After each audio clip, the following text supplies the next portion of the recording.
សួស្តីអ្នកទាំងអស់គ្នាស្វាគមន៍មកកាន់ការបង្រៀនពីរបៀបនៃការបង្កើតឈ្មោះប្រភេទនៃការចំណាយផ្សេងៗលើការដឹកជញ្ជូនដើម្បីធ្វើការបង្កើតឈ្មោះប្រភេទនៃការចំណាយផ្សេងៗលើការដឹកជញ្ជូន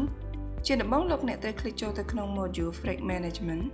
បន្ទាប់មកคลิกនៅលើពាក្យ Shipment Tariff ចុចនៅលើប៊ូតុង Create សម្រាប់លេខកូដលោកអ្នកអាចធ្វើការបំពេញដោយផ្ទាល់ឬអាចរំលងនៅ System នឹងធ្វើការចាប់លេខកូដជូនដោយស្វ័យប្រវត្តិ